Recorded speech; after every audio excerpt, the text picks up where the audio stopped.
Thank you for joining us. I'm Linda Fitzgerald, and I'm hosting this webinar that today will be put on by Lani Lott. It's Email Marketing Made Simple. This is the Shasta-Cascade SBDC. We serve Shasta and Trinity counties in far northern California. This is a nonprofit organization. We provide confidential, no-cost advisory and training services to small businesses. So stay tuned, we'll tell you a little more at the end, but I want you to know ahead of time that you can, if you're part of Shasta or Trinity County, you can have Lani meet with you directly and be an advisor for you in your business. And the Shasta County SBDC is brought to you by Humboldt State University and the Small Business Administration. To get started, I need to read to you a disclaimer. Yes, I know you could all read it on your own, but because some people are coming in through telephones, I want to make sure I read it and everyone's able to listen. So here's our disclaimer.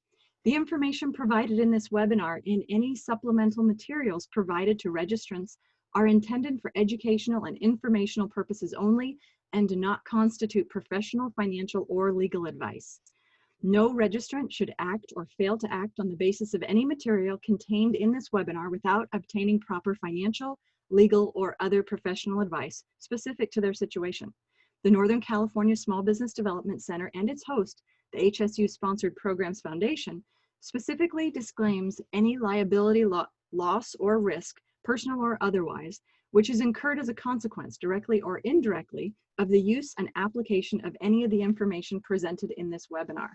In other words, we are not your financial advisor and we are not your lawyer, and we encourage you to get that advice from professionals so you get the right advice for your business. And now I would like to introduce to you Lani Lott. Okay, thank you, Linda.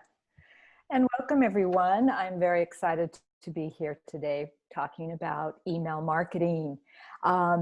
Something that I find very valuable for many businesses and organizations. And so we're going to talk about it pretty high level, the benefits and how to get going and started. But before that, I just want to show you that's me. And you can see this is me here in my home office. I am the president of LL Consulting.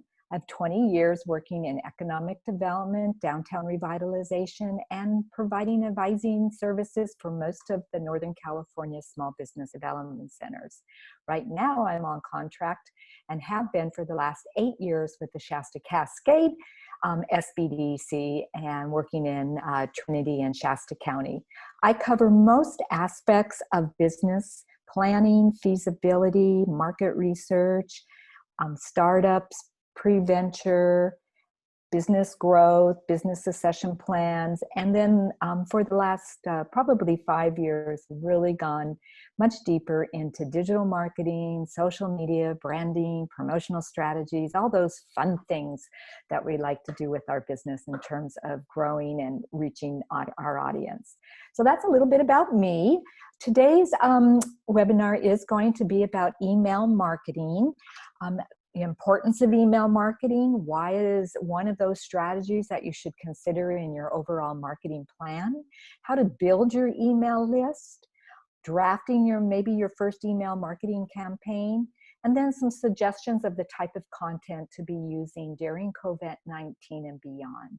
I know that we've been in this pandemic for a number of months, and many businesses have been able to really dial in and focus on the type of conversations and messages they want to push out through their email marketing or their social media platforms in terms of how the impact of COVID-19 on their business, how they're reopening, the ways that customers can get the products and services to them. So for some of you, this may be just kind of a reminder when we get down to that part about the suggestions of content.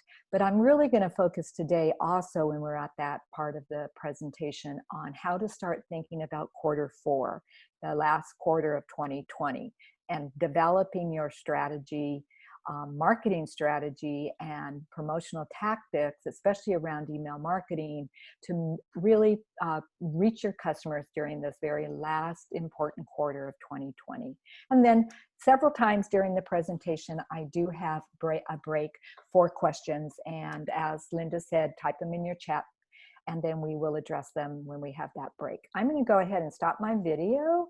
Oops, I got to find the right spot here, because I find it easier, for less distracting for my audience, if you don't see me like looking around my house here and watching my dog bark and all those things. So you just can focus on the PowerPoint presentation. So let's just jump right in and ask the question, what is email marketing? And email marketing is really the practice of sending marketing messages to prospective and current customers via email in order to sell, educate, or build loyalty among your audience. I have to say that we're seeing a lot more email marketing and emails coming from various businesses since the pandemic hit, because so many people cannot go to the place of business and actually talk face to face. And so many businesses are using email marketing as a way to continue to communicate and develop and sustain those relationships with their customers. So it is one of the ways that we've really seen an increase during the pandemic of businesses using this very valuable marketing tool. So email is an owned digital marketing channel where the sender fully controls the content and distribution. That means you, the business, are developing the messaging. You have full control over it, and then determining how you want to distribute it.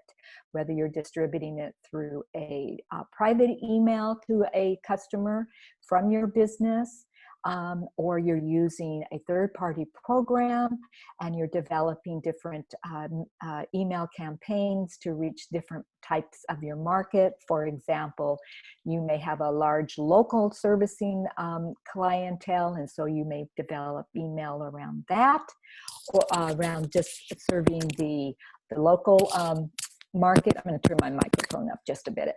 And then, or you may have, if you're a seasonal tourist type business, you may have more visitor emails that have come from customers that are out of the area, out of the state, and you want to reach them and continue to communicate and let them know how they can order products from you, go to your online commerce site if you have that, how you can continue to communicate with them through either a Zoom meeting, one-on-one, or all of those different ways. So emails are really where you control the content and the distribution. And then emails typically work best when used to send personal relevant messages to segmented list of recipients. So that is, again, where we start to really develop our email list, and you start to divide it up among how those audiences are really kind of clustered, and how you want to then reach a specific audience, develop the message accordingly to that specific audience, not just sending out an email to your 3,000 email list and has the same message and it's not relevant to half of them. So we'll get a little bit more into that. So why is it important? Well, there's lots of data out there that has been studying email marketing for a number of years, and it is, really shows the impact that it has.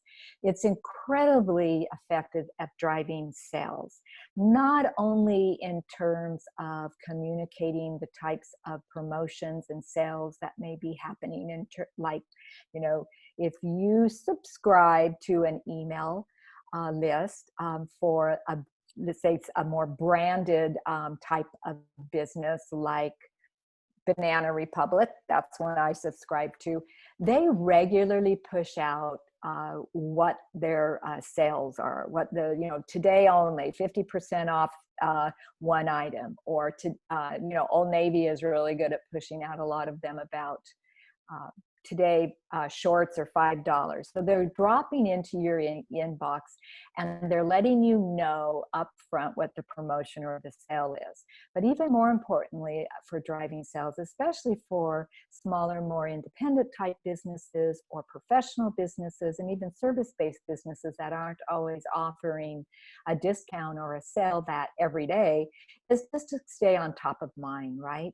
You want to continue to have your brand out there in the marketplace and communicating with your customers. And so it really helps then move them through the sales funnel, educating, communicating, and then taking action. Email is one of the best channels for maintaining and strengthening customer relationships over time. And that's really key, because we know from studies that 20% of your customer base is responsible for about 80% of all your sales. And then you're probably really seeing some of that during the pandemic, because your most loyal customers are the ones that are probably continuing to support you during these crazy times, whether they're buying gift cards or they're ordering online, or they're taking advantage of delivery services, they're renewing their contracts with you, whatever that point may be. But in addition, it takes about 80 cents of every marketing dollar you have to cultivate and create a new customer. Where if you take that same dollar, it's only about 20% of it has to be spent to retain and grow an existing customer. So you really want to kind of think about that it is a better use of your marketing resources to continue to communicate and develop and nurture and strengthen that relationship with your existing customers. And when a new customer or a customer that you've seen for a while, provide you with their email, they are giving you permission to email back to them. I always like to remind clients that don't use the excuse, well, I don't like all those emails in my email box. Well, yes, true.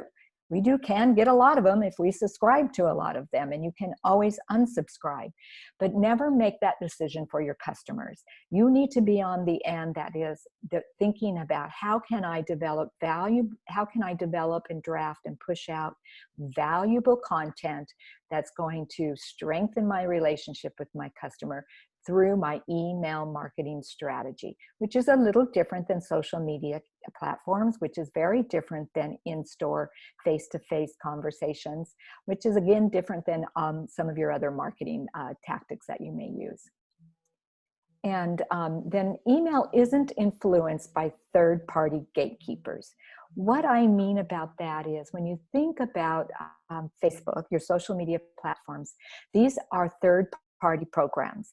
And at any moment, for whatever reason, if you violate any of their rules or you get hacked, they can take down your Facebook business page or your Instagram profile or your LinkedIn. They can lock you out. They can take it down.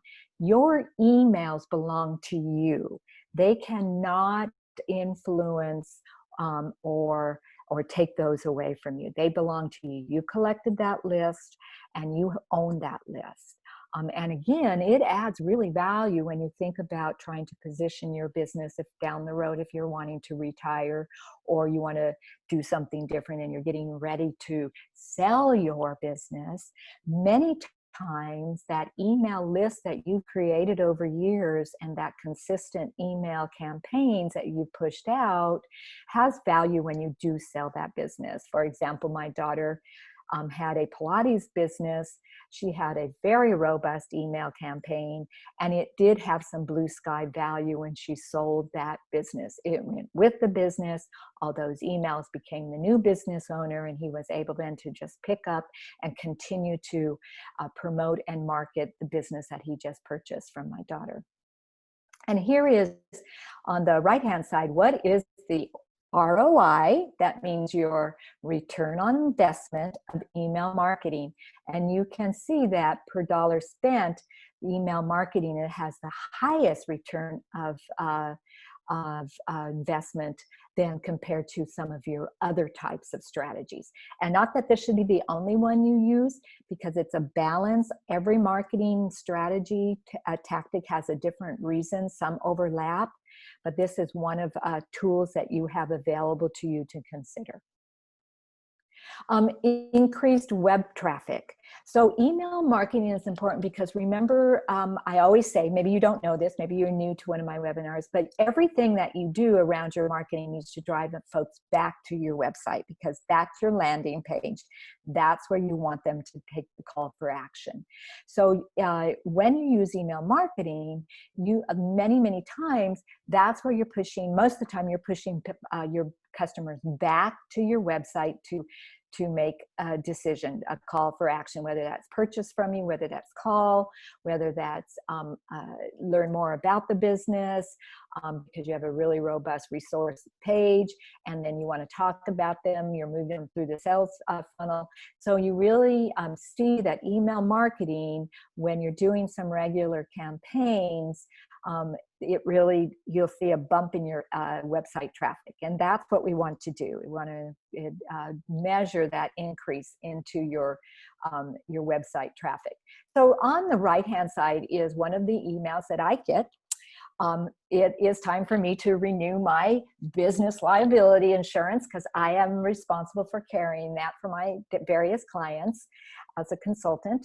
And so this came into my box. It's through Hartford, and they don't send me a lot at all. They sent me a couple during the pandemic just to ask how I was doing. Did I need to review my business liability insurance? And so now it's time for renewal, right? So they sent this to me with a reminder when the term is and to have a checkup. So that call for action in the email right here, this orange one, where does it lead me to? Well, of course, it leads me back to their website where I sign in into my portal, and then I can see what type of coverage I have. I can chat directly with an associate if I need to chat with someone directly. Actually has a phone number, so I can talk to somebody live, but everything just sends me back to the website. And then down here, it also reminds me that I can talk to a claims representative 24/7, 365 days of the year at this 800 number. So this is an example of a very tailored, very specific, personalized email to me about adding value and reminding me of something of my relationship that I have with my insurance agent. More intense brand awareness. Yes, again, top of mind. Over time, you want to remind folks about your business. You want to keep them in knowing what's going on, what new products and services you have, what's going on with if you're reopening, how they can still support you. Are there new programs that you're offering? What added value? So again, intense brand awareness. And then it allows you to engage with your leads directly and consistently.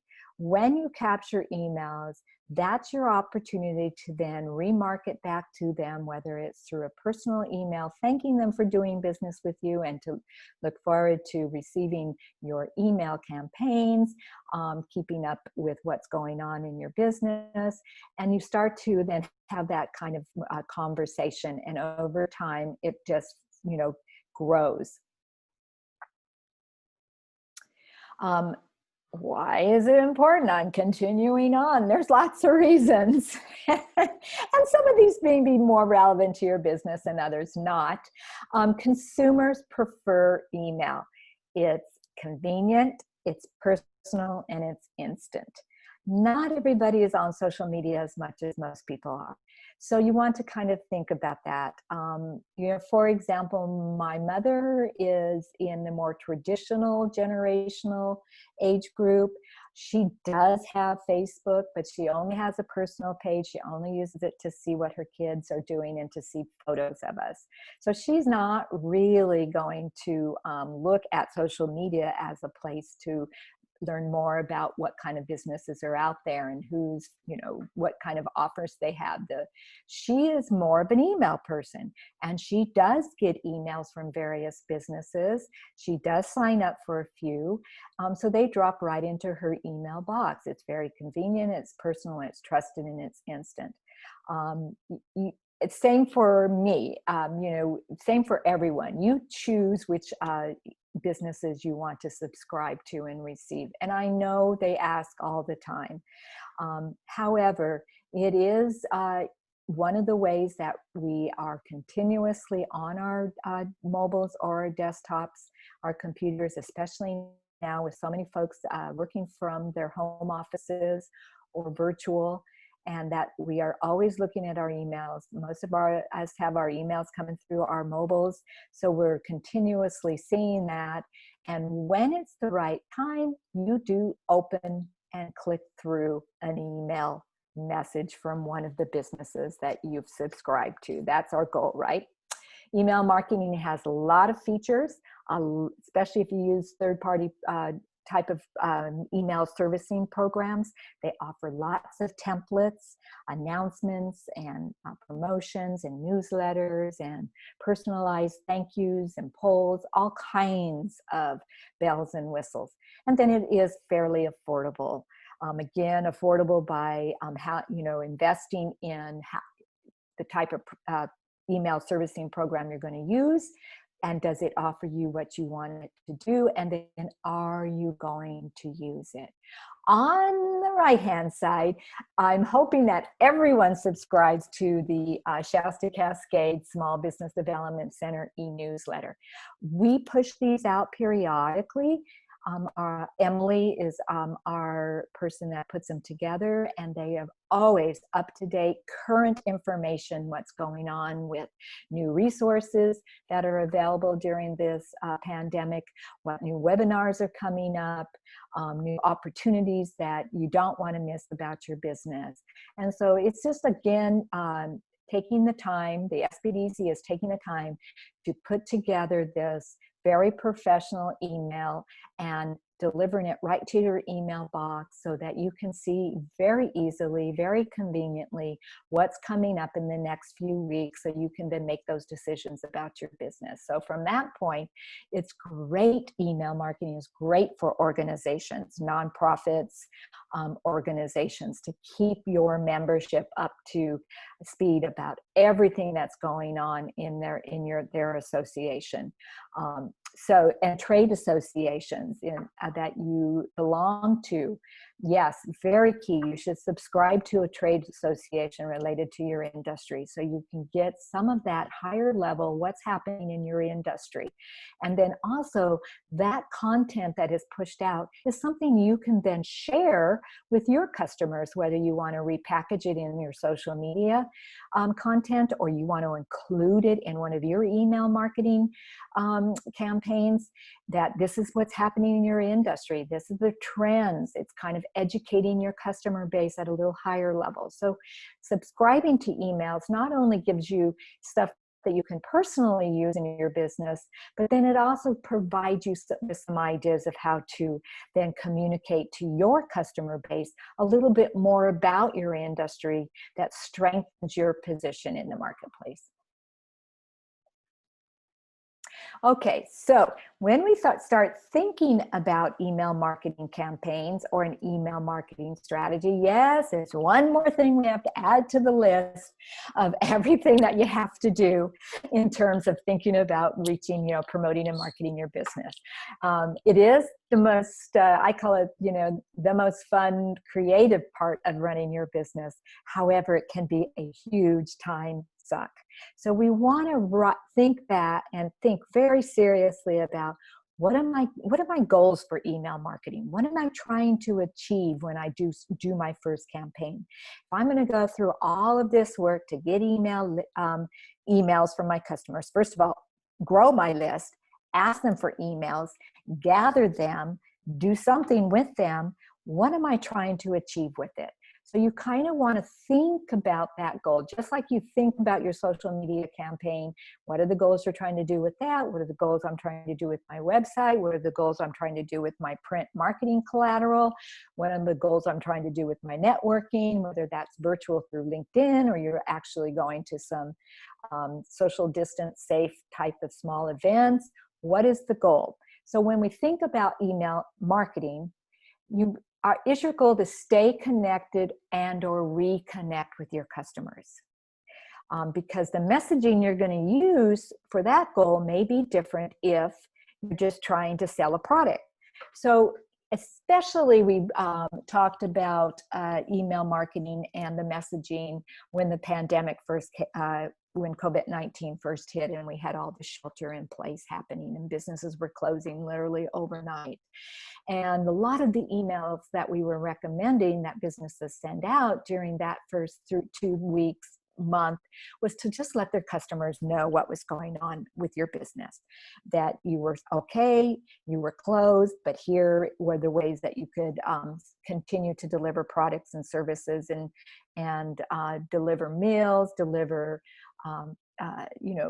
products that they may need, continue to service them if they needed to talk about certain types of things that were happening in their services, whether it was their air conditioning broke, or they needed to review their insurance policies, or they just wanted to, have a conference with a therapist. So in the beginning, connecting with customers was the key goal when the pandemic broke. Before that, you may be just wanting to stay connected and reconnect with them, just keeping you in the mindset of your customers, that you're there, and when they're ready to make a business decision, to think about your business first, and to have that call for action. A lot of times I recommend sending out an email. Once you get the first email from your customer, sending out a personal email and saying, "Thank you so much. I'm so excited that you stopped by our business, and we look forward to a lifelong relationship with you as one of our customers. Here are the different ways that we stay connected with you. Look for our monthly e-newsletter that has, customer specials, lots of information about what we're doing, anything new that's happening with our business. Then we also have our website, so you can actually go back and reconnect with your customer through a very structured email that looks personalized and lets customers know all of the different ways that they can do business with you. And it's just a thank you, right?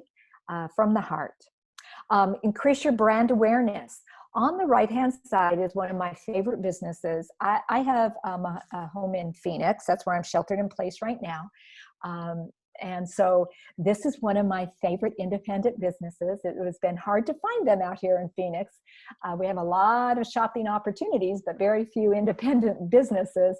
But thank goodness there's some areas, and I found a few. And this is Frances, and she is an independently owned boutique that is down in Central Phoenix.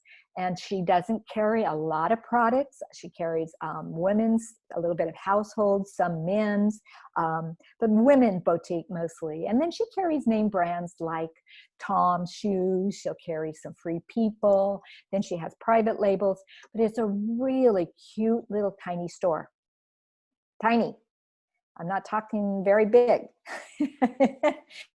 So she has a very robust online shop, and she has a really very targeted email campaign. And I signed up, and of course, when you sign up the first time, you get an additional 20% off. She sent this out to me about shopping online. And then she had an expiration down there. She always shows, about what some of the categories to shop in, her story, but everything is branded. And what you see here is the front of her store, this black and white picture. But these are her colors. This is her brand. This is her name that's branded in her font. And she has set this up. I don't know which email marketing service she's using, but it comes out and is highly professional, very branded, easy to navigate. And do I click on it? You betcha, because I'm a follower. I'm a connected customer. Right now, she's been closed for a while. She is open by appointment because she's so small. She can only let in probably 10 folks at a time. So I am shopping online with her for gifts. And I do go and visit her virtually through her emails. It helps me stay connected. And she's really built her strong brand around that. You can promote, like I said, value-added incentives, loyalty programs, discounts. Many times your emails will be for your loyalty program only. We're not seeing so much of that right now because of the pandemic, but it will be coming back. So if you sign up for, Starbucks rewards, loyal rewards, or loyalty dollars, then you will see that you get an email just about that. And there's lots of perks around loyalty programs, and many businesses use their email marketing for communicating and staying engaged with their most loyal customers through the loyal programs. I could probably do a whole webinar just on loyalty programs. Hey, that might be a good one that I might think about down the road. Anyways, back to email marketing. You can achieve higher quality of sales. You can drive online or in-person sales. And let's just be honest that most of the emails that have been dropping in our email boxes about how to order online or curbside delivery or third-party delivery through DoorDash or, Crumb, all of those type of delivery services that retailers even use. But our restaurants have really, Charlie, sorry, that's my doggy. Mailman must be here. And then finally creates a loyal fan base. And I talked a little bit about that with friends. Charlie. Okay, I'm just gonna have to mute myself for just a minute here. Charlie, stop. I don't have kids at home, but I have a dog. So I'm going to come back and now these are all the reasons why we should be using email marketing. Now I'm going to talk about why should I use an email marketing service? Because I always get this question. And so today I decided, I've updated this a little bit, and I thought, well, I'm just going to talk about why you should use an email marketing service, but not talk directly about which one, because it's very difficult for us to recommend one over the other. But lucky for you, we had a webinar by one of our email marketing wizards, Zach, who did dive into and talked about 3 different types of email marketing services and gave pros and cons. And you can watch that email right down here on the bottom. And you'll get my PowerPoint deck, or you can screenshot this and copy that email, that YouTube. We have SBDC, Shasta-Cascade Small Business Development Center, has its own YouTube channel. Yeah, we are YouTubers. And you can watch Zach's email, which service should I use? And he breaks them down. I think he breaks 3 or 4 of them down. But anyways, why you should use them. They make your life easier. I'm just going to tell you right now, it is like, if you are going to get serious with email marketing, then you definitely need to think about a service. If you haven't got it built into your own website, or you haven't already subscribed to one, you really want to look into one. Because first of all, it enables you to create highly engaging email newsletters, promotions, announcements, fairly easy. Now, disclaimer, because I manage 3 or 4 different email marketing campaigns or email marketing strategies for 3 different organizations and then 1 business. The hard part is, first of all, is, besides the content, is really designing your template. If you're going to do a monthly e-newsletter, or a monthly promotional announcement, your first thing is really trying to tie in your brand, right? So on the right-hand side, this is Tahoe Mountain Sports, and they're up in Tahoe in Placer County or Nevada County. I don't know which part of the counties they're in. And this is their logo, right? So this is part of their brand. And then they're dropping in a picture of this wonderful sale they're going to have, their Labor Day weekend sale, because that is one of their holidays that they're looking at wanting to really upsell and create some traffic, virtual, online, as well as in their store over the weekend sale. So when you create your first email, you're going to want to really think about having it branded. And the email marketing templates that are available through the various email marketing services provide and help you walk through some of those type of features, where you want to put your logo up in the header, and then it your maybe your mission or whatever it is, or along here. This is all of the little buttons or the tabs that they have, so that you can link right back to their website. Also, when you develop use a third-party marketing service, that it also provides the built-in language that is required for folks to unsubscribe. And you probably have seen that way down in the bottom of any of the emails. If you do not, if you did not subscribe to this, or you want to unsubscribe, click here, and it's the unsubscribe button, right?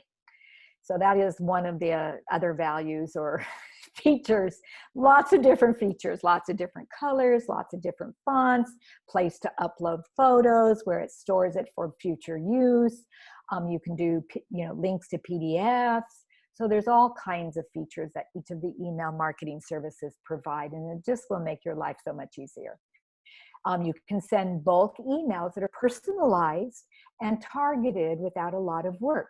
Yes, you can actually, if you have the names of from your email list, you can actually include that. Dear Lani Lott, thank you for stopping by our store. We look forward to seeing you on your next visit. Until then, don't forget, you can purchase online with us or call us anytime, and we will walk through your order for you. So you can actually drop in from your email list the name of the person, and it automatically does that for every email that's sent out. You can manage your contact list and segment users into groups.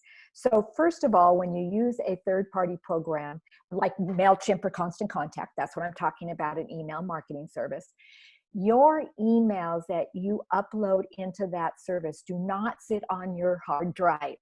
So it means that you do not, if your hard drive goes down, you do not lose all of your emails, right? Now, I know we're all backing up all our information. Yep, we think we are. Sometimes we're really good at that. Other times we're not, and we may lose some of that information. So not only do you have all your emails sitting out there in that email service, but they're protected, right?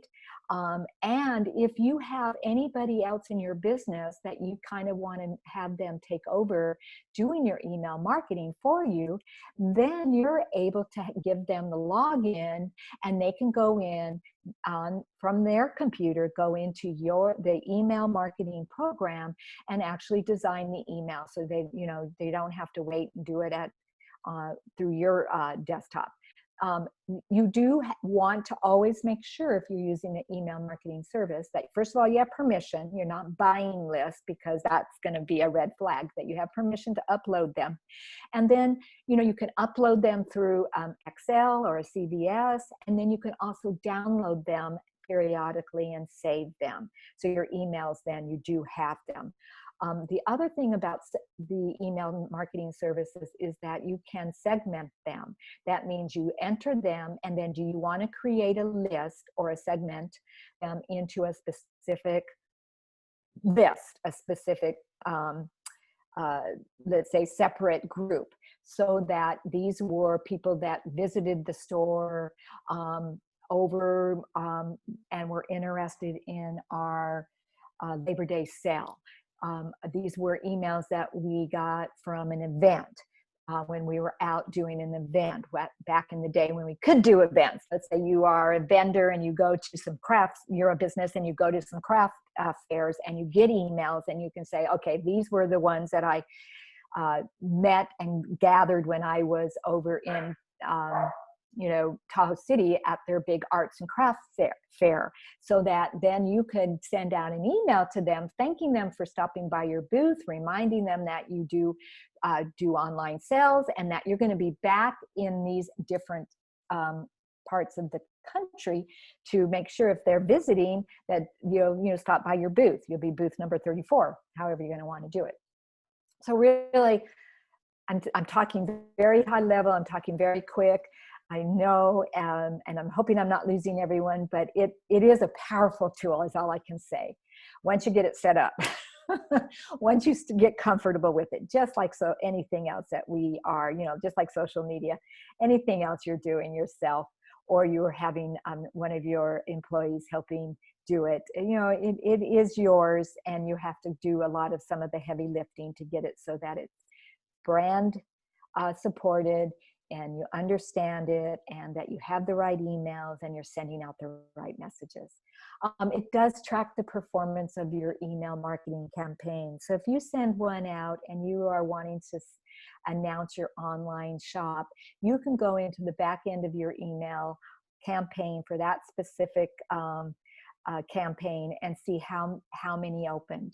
They say if you can get 12% of open rate, that's great. I see 25 to 35%, almost 40% open rate on some of the emails that are sent out. So you can see that different ones have different open rates because of the urgency or the growing of your list, or the type of messaging. So it helps you kind of see how it's performing.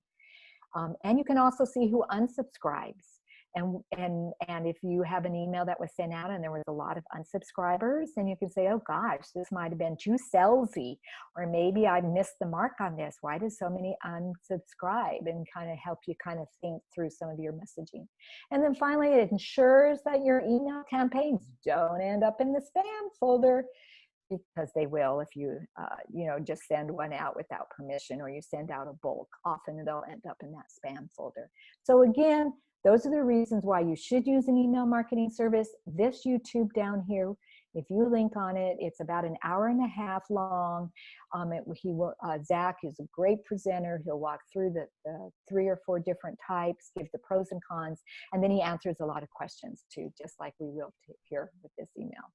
Lani, I pasted the link in the chat. Thank you. Thank you so much. So the first thing you got to do is build your email list. You just got to ask for them, folks. So, if you're not asking for them and you haven't been, don't worry. I know, don't feel bad. Don't beat yourself up. I know you've been hearing this over and over and over. Any marketing advisor you work with is going to say, just capture the emails because they're going to be very, very useful. So just start today. I have a client that she has a little card that sits right by her cash register. And for the last 6 months, she just asked every time she closes a sale. I guess it was the prior 6 months to the pandemic, but she's open again. But for maybe the last quarter of 2019, I just kept encouraging her to ask your customers who do business with you, would they please sign up for your email? Email promotions. And, she has collected a lot of emails over the period of 4 or 5 or 6 months. Now we're going to get to the point where we get ready to send out an email marketing campaign. In her other shop, which is much more secluded, really easy to ask folks, because they're all visitors and they are more than happy to sign up for her email. She has a little card for them, and she has this jar that she drops them in, and that jar is pretty full. So now we're at the place where we got to do something with them, right? You collect them, eventually you got to do something with them. So that's, the rest of the story. So just start by simply asking for them. And I know it's hard to ask. We think they're going to say no, or no, I don't like to do that. Hey, you know what? That's fine. Thank them anyways. Send them on their way. If you don't ask, you're not going to get it. So first of all, you've got to train your staff to do that. And then you want to look at any touch points in your business that you can possibly capture their email. So is it on your website? Over here on the right-hand side is an example that I pulled down from a bookstore. That is a little local bookstore in Nevada County. And they have it right up front here. Want to keep in touch? Sign up for our newsletter right here. Sign up. Now, I have them on my websites, not my business website, but the other ones that I manage. And, periodically we get them, But most of all, we get them when we're in person. For some reason, it just seems to be more powerful. However, you still have to have it, especially now because we're doing so much business virtually. You need to have it on your touch points. So put it there. Capture it when you're networking. Sales and customer accounts. It's really easy for most point of sale systems to ask for their email. And you can say, hey, I'd like to have your email. You get asked for it when you go shop the bigger brands. Why do you not think your little local businesses aren't going to ask for that? Restaurateurs, that's been the lifeblood of their business since the pandemic, is having those emails and sending back how people can order from them, reminding them they do takeout with alcohol now, what kind of service they have. Do they do curbside? Do they have takeout through DoorDash? So you've got to really think about how powerful that email is and try to get it. And then, you want to place opt-in forms. You can put it in your header. You can put it on your about page, on your website, a pop-up form, all different ways. And most website programs have the ability for you to add that email newsletter, that email capture option in its HTML language. So if you can't figure it out, if you're doing your own website, you're using a program like through Squarespace or one of those other ones, if you can't figure it out, then ask somebody to help you with it. If you're using a website designer to help keep your website current, and they will do it for you. You just want to get it right on that page. Here, ACE does it with down in the bottom of their website. It's not even in the upside. Get exclusive article offers and expert tips. That's how they say join. So, it's a lead for them. They're not saying, you're going to get promotions all the time. It's going to be offers and expert tips. And it's right at the very bottom in their footer, not up in the top. If you want to offer exclusive deals and discounts, you may want to run a sweepstakes or a contest to get emails. And then ask for emails in person. I could go just tell you that over and over and over. So I'm going to just take a drink of water here because I'm doing a lot of talking, and we do have a break here really soon, I promise. So what kind of campaigns? When we talk about campaigns, we're talking about types. What type of campaigns do you want to push out? What kind of do you want to drop into your subscribers' email boxes? First one is an email newsletter. This seems to be a good place to start. We call it an e-newsletter. It doesn't need to be a big newsletter if you're a business that just has, products and services. But for many organizations, for many service-based businesses, we find that it's easier to think about it in a smaller little type of campaign. So a monthly or a bi-month or every other month newsletter is manageable in our minds. And we could set up the template, and then we just need to drop in the content. So it's an email newsletter is regularly distributed email campaign.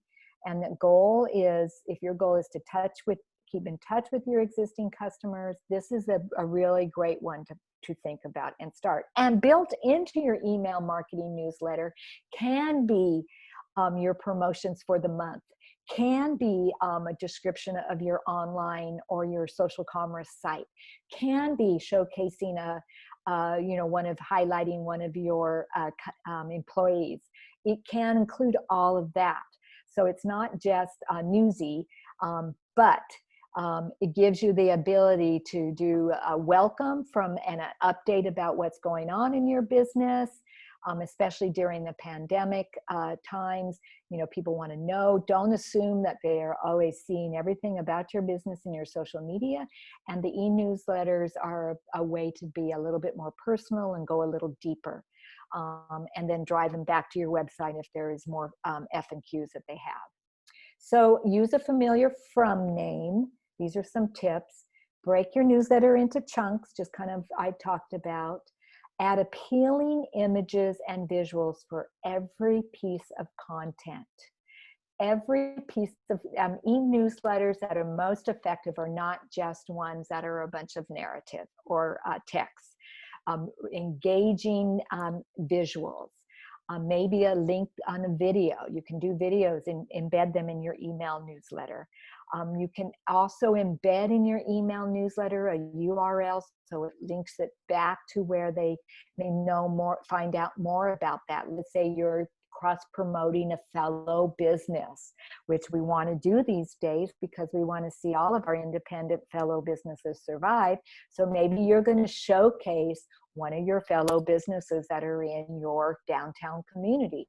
And in that beautiful image of their business, you link to their URL on their webpage so folks can go and visit and learn more about that fellow business. You want to include benefit-focused headings and body copy. And then you want to have a predominant call to action button on each content piece. I don't think you need it on each content piece.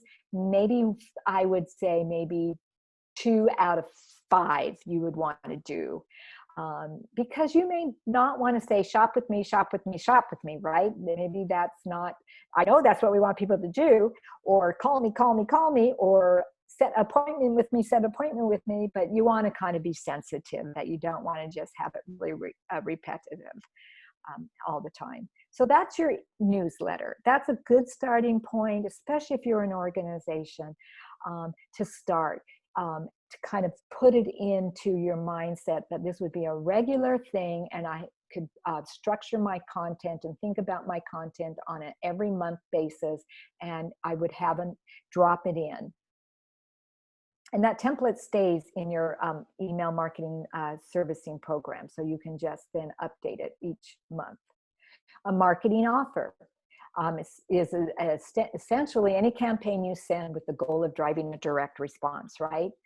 The marketing offer email is effective if your goal is to drive sales, much like the one that I showed you from Tahoe Mountain Sports. Driving sales, reminding us about their annual Labor Day weekend sale.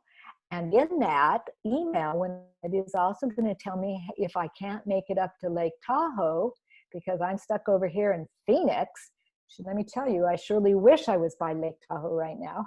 It might be a little bit cooler, that I could order online, right? Doesn't mean that because I am in another state or another city or another county, I may still want to take advantage of their weekend Labor Day sale because I'm a loyal customer. I'm following them. I'm getting their emails. They're reminding me, and they're set up to do it virtual, whether it's through their e-commerce site or call them and we'll deliver it to you. So this can take on a lot of different forms. A discount or a special promotion. Typically a marketing offer does have some kind of like incentive tied to it. 2 for 1, order now. I don't know about you guys, but I had the ability to go into Nordstrom's actual store the other day. And because I walked by it and I wanted to see what it looked like for social distancing. And of course it was their annual anniversary, the customer anniversary or customer appreciation pre-order. And down where the shoes were all used to be, and they have really lowered their shoe department, were all these yellow bags, just aisles and aisles and aisles of them, because Nordstrom has a very robust email loyalty, pre-sale for their customers. And they send out an email if you're a customer, and you can order ahead of time, pre-sale, before anybody else gets any of the sales, and then you can go and pick it up, or you can have it shipped to you, right? Yeah, marketing offer. Now, I am not needing anything from Nordstrom's right now because I'm wearing the same shirt day in and day out, and I have a whole closet full of business clothes I haven't worn. So I was kind of thinking, oh, but I didn't need anything. So I didn't have one of those yellow sacks. An announcement sent to your subscribers announcing a new product, feature, or service. An announcement has been really, really important about how we're reopening, how we're conducting business. announcement about we're bringing back on our, our staff is back, or our hours, or all of those type of announcements. Here's an announcement back in December that this store, the owner of this store, sold, and he was leaving, and he was announcing and saying goodbye. And then also meeting our new owner, who's excited to meet you. And they're talking about some of the events that happen. One of the events in Nevada County, Grass Valley, California, is their Cornish Christmas. And he was saying, don't miss our final one. Come in and say goodbye to Steve. Steve was the owner. He was the face of the business. He was always in there. He was the one that meted and greeted you. And now we have Penny. And then she sent one out in January with her introducing herself and her staff, and was so excited. And here are some of the changes we're making, but it'll still be the same Tessa store. So, kind of that helping that transition and selling a business. Now, very powerful, his email branded and has all of his social icons up there, his social media icons. Always want to include those in any of your email templates. So there's an announcement. Event email. Okay, so we don't have a lot of in-person events, but we have a lot of virtual events going on. So we can have your invitation. You can have an email set up so it's RSVP confirmation. A reminder email to inactive contents, reminding people you got your original invitation, but they haven't responded yet. So lots of different ways you can layer that event email. This one that I'm showing you is from an organization up in Trinity, the Trinity County Arts Council, and they were announcing their annual Trinity River photo contest. And they have a beautifully branded email that comes out periodically. She tries to do one once a month, but if there's special things going on, an event, they did a virtual art walk, or they call it art cruise up there in Trinity. They have that email comes out and it's branded around the art cruise. And this was a special announcement about this event, and kind of talked about all the ways that you can submit your photo and the prizes and the information. So it was a virtual event or a contest that they were announcing. Other types of campaigns, order shipping confirmation can be one, customer feedback emails, subscriber only discounts, seasonal promotions, welcome email series, and then second order emails. And this one is from a little boutique called Heaven, a child's boutique. And we can't thank you enough. And many have reached out, how can we help? And have offered donations, purchased over the phone, through Instagram. They're just talking about all of the ways that their customers have reached out and wanted to support them, and let them let them know how much they appreciated it. So it's truly just a message from the heart. Again, just giving back, and then a very subtle reminder about their website here. It's very much in progress, and we update it daily in hopes of making an experience that relies the same feelings at Heaven and Star Child. So they're being very upfront about that. Their website, their e-commerce site is still in progress, and bear with them. And then down there, if there's anything you need help with, we will FaceTime you. So a very big heartfelt thank you, and then a gentle reminder of, again, the additional ways, and it's signed by the owners. Very powerful. So when you think about creating your first campaign, structure your campaign for easy reading. I said use images and visuals to boost engagement, quality, engaging visuals, personalize your emails, and then ensure your email is relevant to your subscriber. And these can be the ways that we kind of segment them. If you're using a geographic location, You want to, think about talking about that. If you know this is, and if you've been able to separate your email list from those who are local based versus those who are out of this immediate region, then it's easier to talk about that. And you don't just say, okay, this promotion, free shipping for those who are in 10 miles radius. Well, if somebody is in another state, it's not going to make sense to them for that. So you may want to have two separate emails that are segmented with different messaging about some specific things that are geographically specific. Demographics, market, past activity you can use by segmenting your subscribers by past open and click-through behavior. And this is kind of like a 201. So just, get your first email out there. And if you've been doing emails for a while, you guys know what I'm talking about, and you know the powerful tool about really targeting your email list and your messaging to drive the impact that you're wanting from that specific group or list. Ensure your campaigns are aligned with colors, fonts, and branding used across all of your customer touch points, like I talked about. Make it easy to convert, and it's optimized for all devices. One of the most challenging things that I have with some of the emails that I get, especially from organizations, is they have, for whatever reason, don't have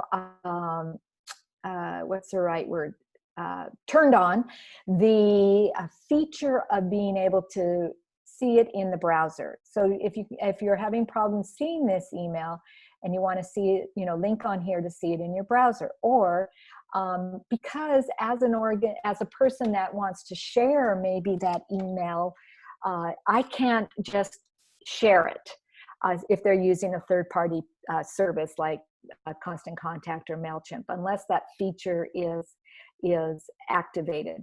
It's harder to share that email with all that great information to my client base or to my like for me, a lot of my clients are downtown organizations and economic development professionals. And if I'm getting an email from a national organization that has lots of great resources, maybe some funding, grant opportunities, some free webinars, I can't share it.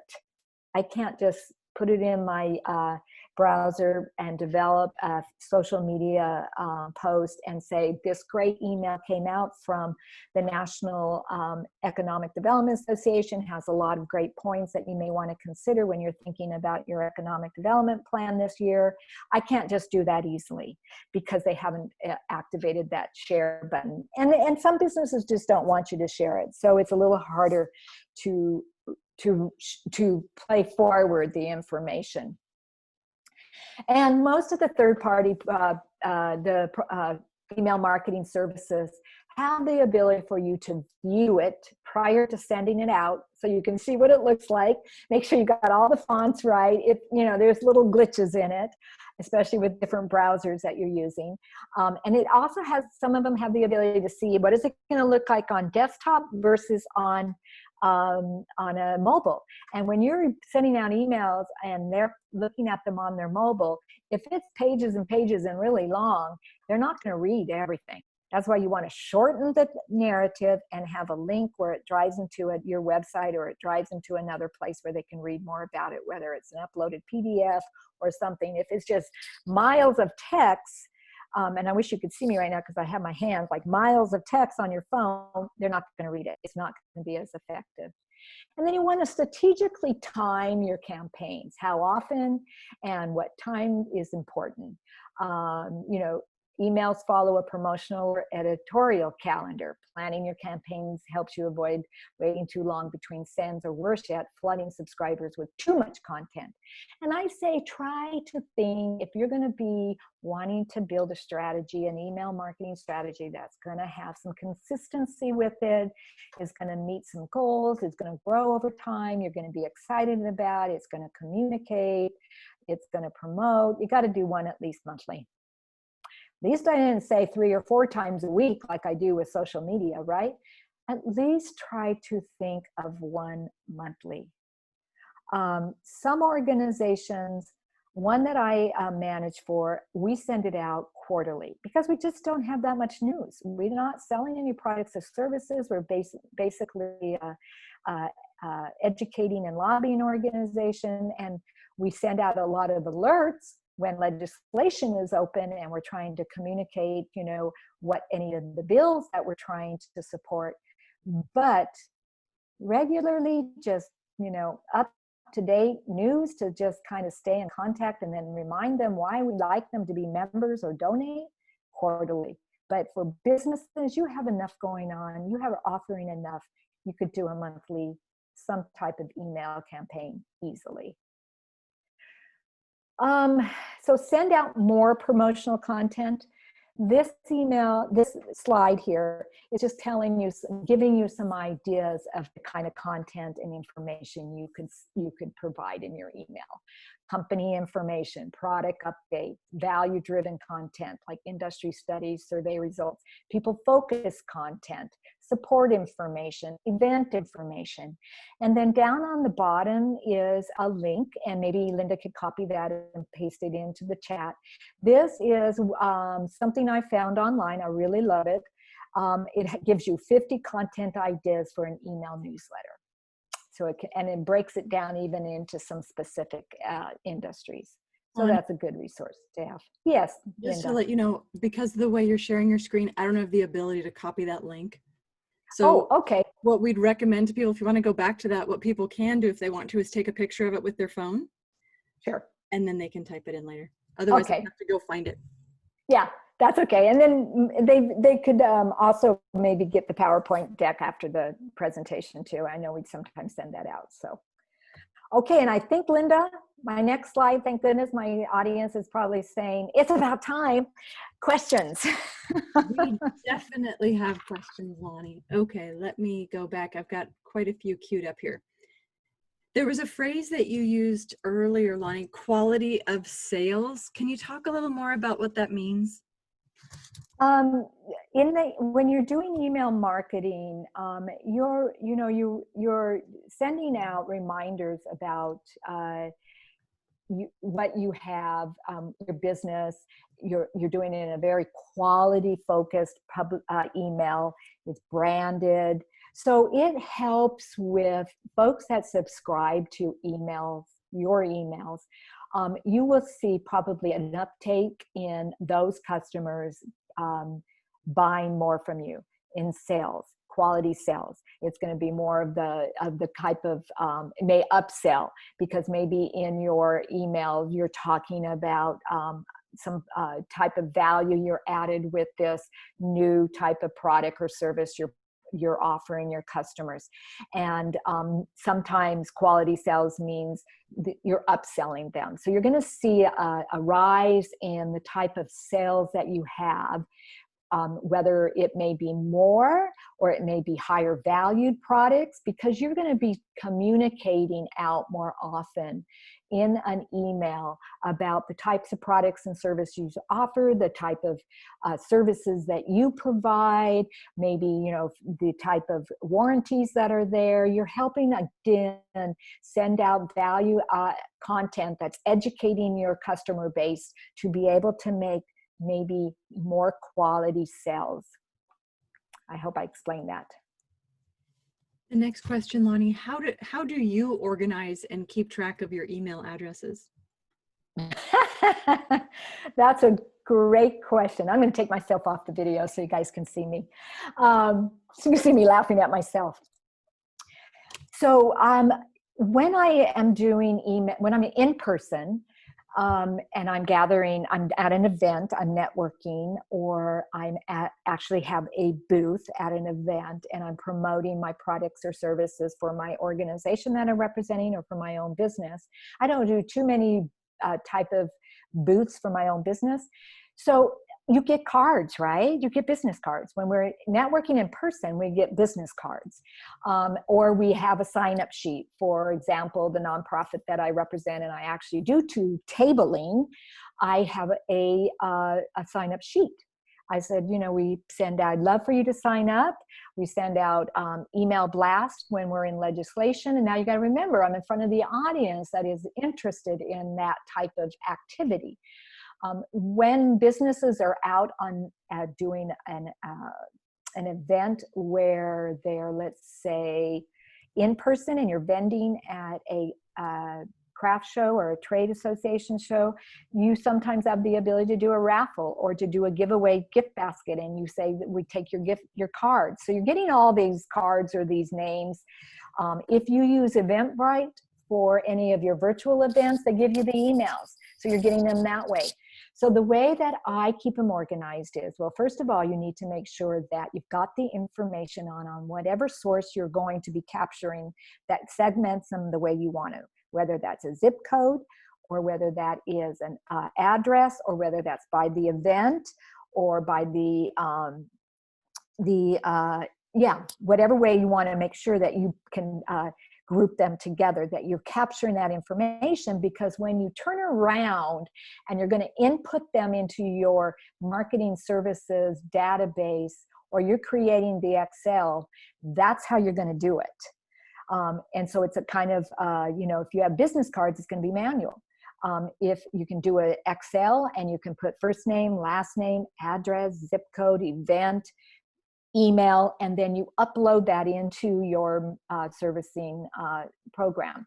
So you have to kind of design it from the front end, what you want to capture, how you're going to group them, and then physically, one way or the other, you've got to, and I do it immediately. I do not wait for 6 months and I have a whole can full of cards.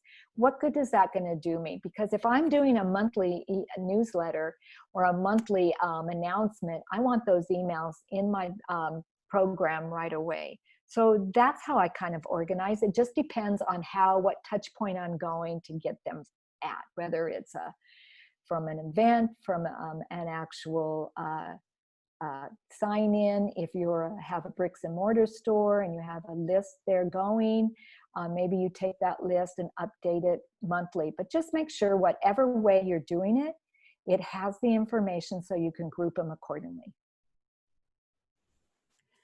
Lani, do you have any recommendation for people on how, this is more of a networking question, but how to interact with people when you happen to get their business card? How can you talk with them in such a way that they look forward to getting your email? And the reason I ask the question is I've gone to events before. People swap business cards and then you hardly know this person and they're marketing to you so strong. And I just feel like you can help people avoid some ugliness of the business card experience. Yeah, and well, unsubscribe to them if they're really bugging you, first of all. I would say because I'm very, when I get a business card, it's a very quality, deep relationship that I have asked for the card. We've exchanged them, and I take it that they have allowed me then to include them in my list, but then also maybe take time to send them a personalized email through my business email.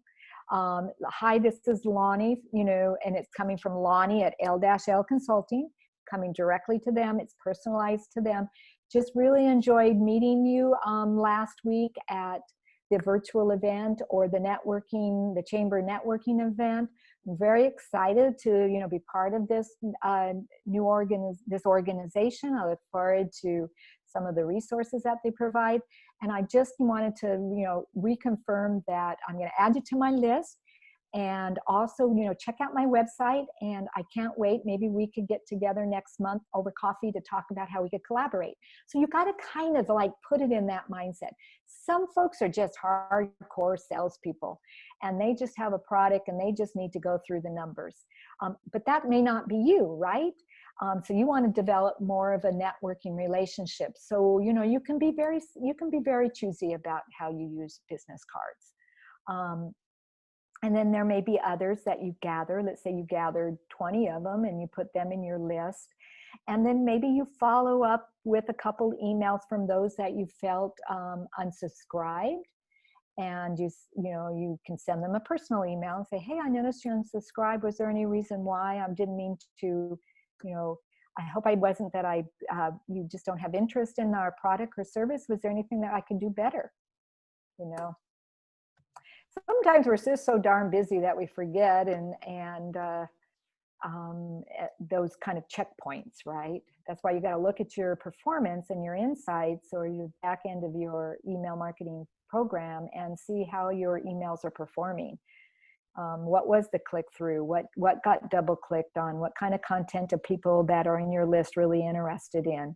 And if you had a huge bulk of unsubscribers, then those were either ones that didn't really, they just weren't there to seriously network and support other businesses, truthfully.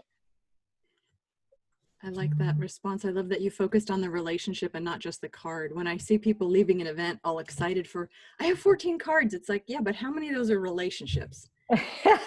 Yeah. That's the rest of the story. Here's another, this is a great scenario for you to talk about. A person's asking, says, we're planning release of our first email campaign to announce our upcoming website.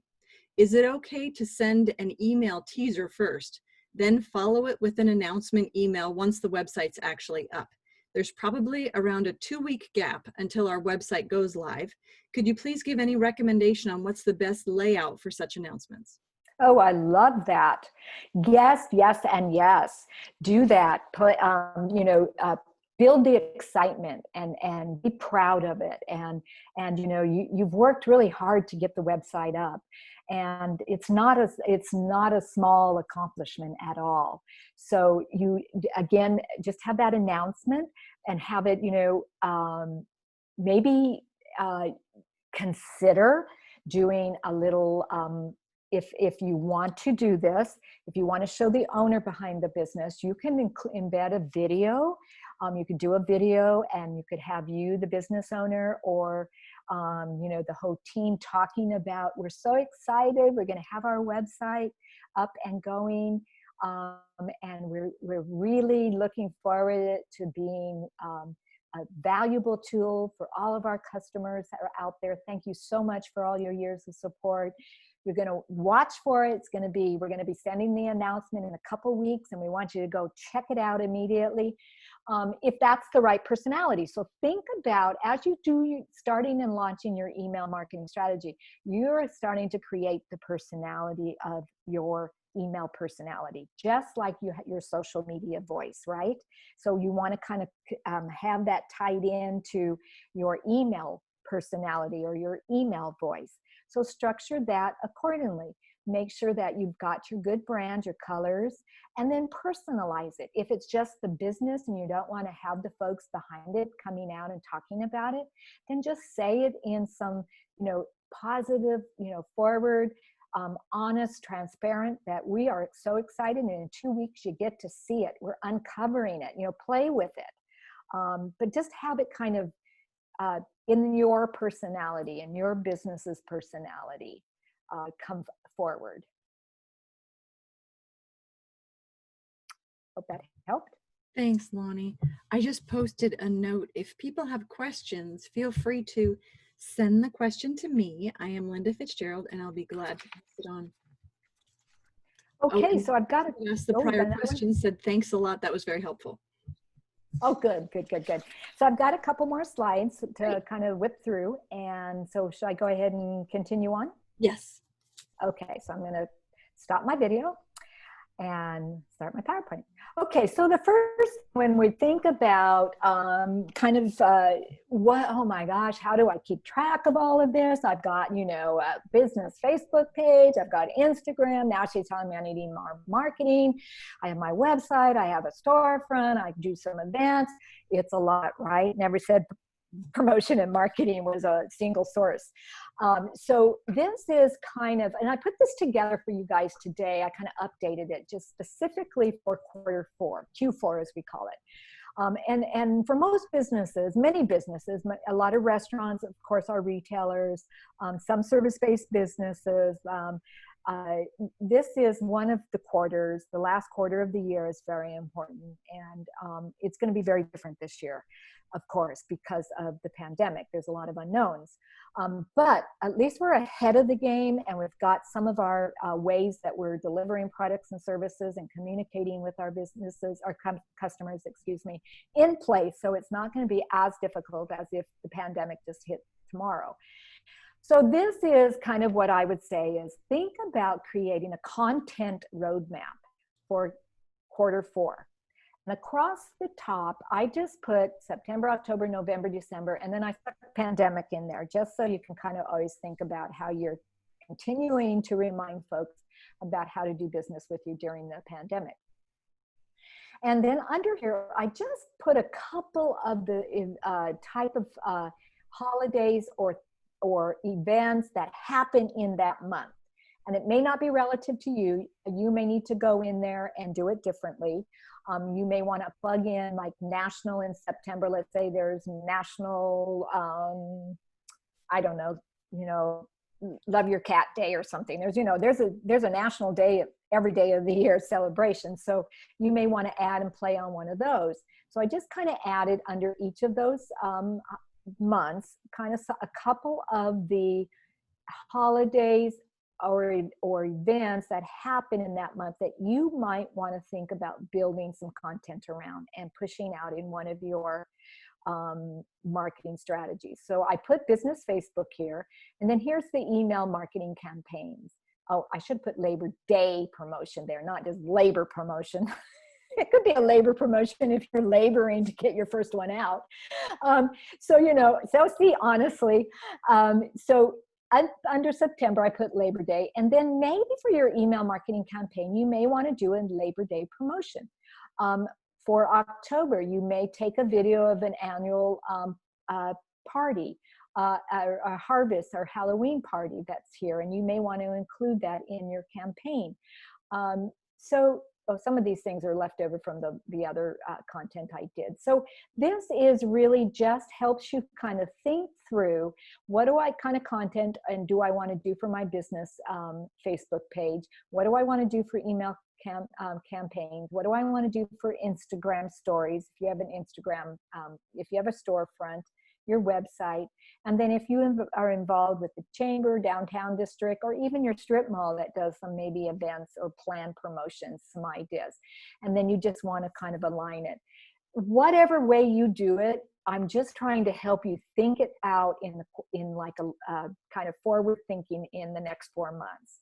Think about how you're going to lay out your marketing strategy around the next 4 months, the next 120 days, not too far out, so that you can start to back end into what kind of content am I going to need to have and create and curate for these different activities or events or opportunities that are in each of this month. This is an email that I get from Gap because I just follow them because I can. And they're here appealing to all of the campers, right? Right now, a lot of people are outdoors. A lot of people are enjoying camping. It's that time of the year, and the pandemic has really made that even much more powerful. So whether you're heading to a national park or parking it in your backyard, here's a look at some of our favorite and most functional styles for exploring the great outdoors. So this is the type of content and messaging that is really centered around what's happening in people's life right now because of the pandemic. Lani? Yes. Can you go back to that last slide? There's another question. I think it relates to the slide that you're on right now. Yes. And the question is, will you be showing us where we can create or the best ways to create email ads rather than just why we should do it? The best way? Probably not in this. I don't walk through the best way to do it. The email servicing programs have templates that you can drop in. And there's in a couple weeks, I think the end of September 26th, I'm going to be doing a webinar on 25 no to low cost tools for digital marketing, and some of those are about how to design things, whether you're doing it, sending out an email or posting it on social media.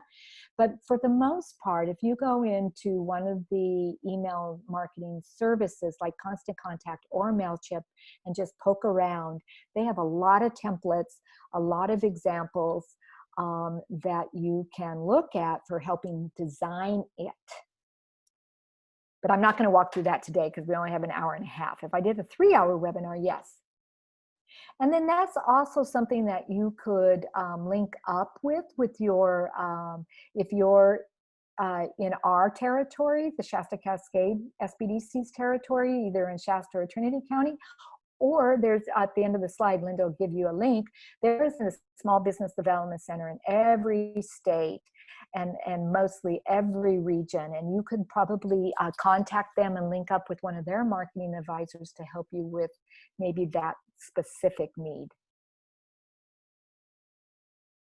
So, you know, the first slide I had here when we first started out the pandemic is, what should I send out? And now I'm kind of, now that we've lived through it for a few months, what should I include information about COVID-19 in my email?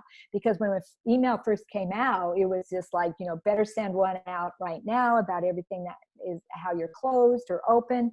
Now that we've lived with COVID-19 for a while, you don't have to dominate every email that you're sending out about COVID-19.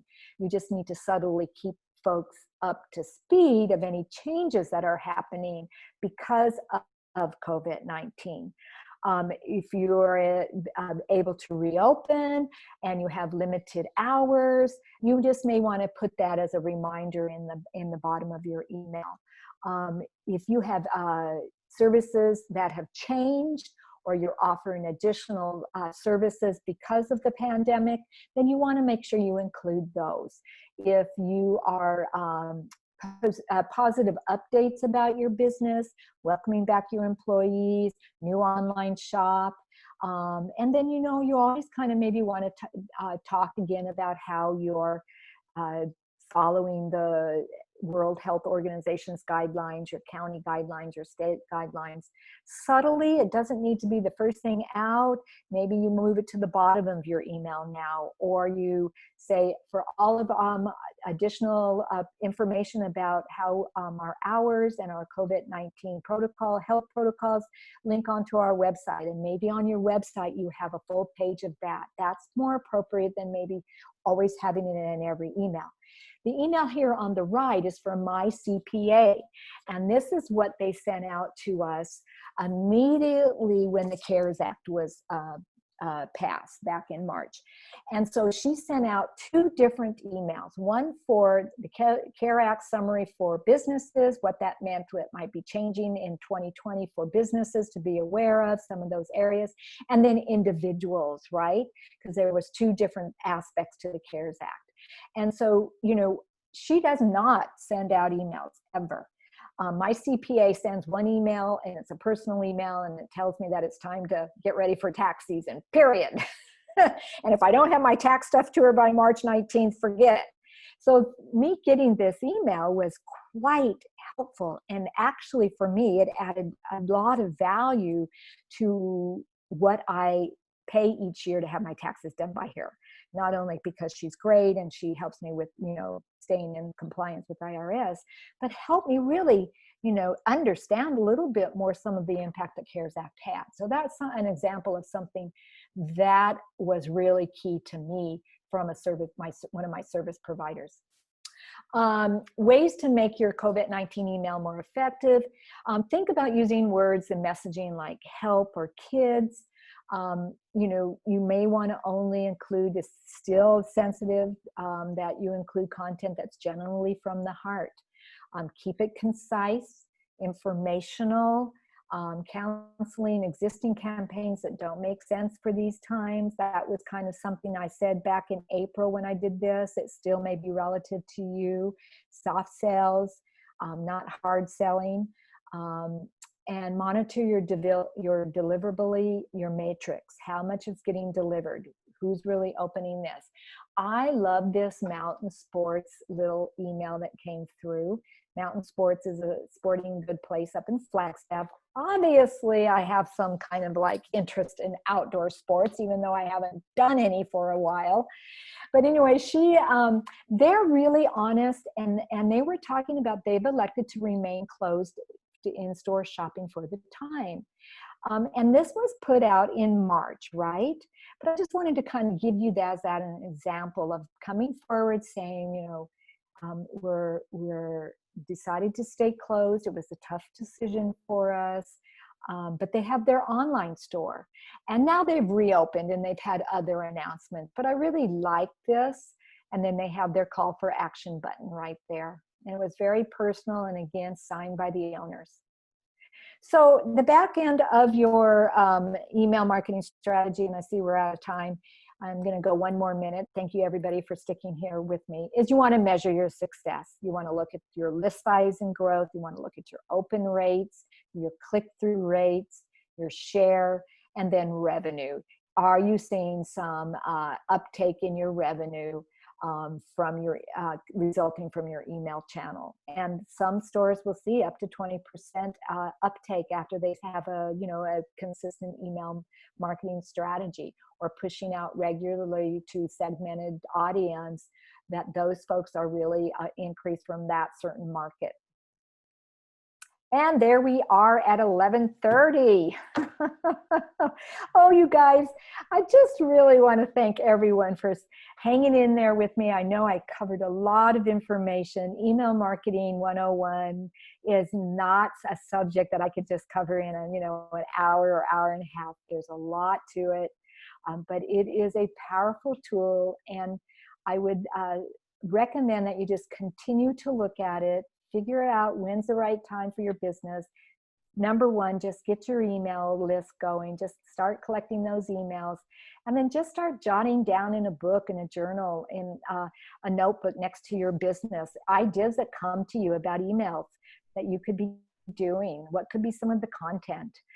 If you've been doing social media for a while, then you have got a lot of content that we could relook and repackage into an email marketing strategy too, because it all works together. And Lani, just to make sure people know, if they are in Shasta or Trinity County and they would like to have some one-on-one time with you, they can join and be a member at the SBDC. That requires a little paperwork with Emily, and here's how you can reach Emily at norcalsbdc.org. And she can arrange for you to have your own session with Lani. And like Lani mentioned earlier, if you're not in Shasta or Trinity counties and you are in the US, then there is a local SBDC in your area, and you can go to Google, search on your county name and SBDC, and it will point you to the SBDC near you. Each SBDC office has advisors that focus on a number of different areas. So it might not be email marketing you're working on, it might be a different topic, but know that you can go to your local SBDC for support. You will receive within a few days from Emily or one of the other members of the NorCal SBDC, or I should say Shasta-Cascade SBDC, a link to this video, the PowerPoint slides, the slide deck that Lani presented, and also, this is very important, a link to a survey. Please, please complete the survey. That is how we show the companies that are investing us, the SBA and Humboldt State University, we show them how we're spending our money. And also, what I love from that survey, it asks you, where can we do better? And what other webinars would you like to see? Because we want to create webinars that are serving you. So we thank all of you for being here. Thank you for your interaction in the chat. And I will let Lani wrap up for the day. Yeah, and just thank all of you for, I'm going to stop sharing my screen so I can see folks. Thank all of you for taking the time today and joining this webinar, and good luck to you. And until next time, have a great day. Thank you. Have a great day. Okay. Thanks, Lani.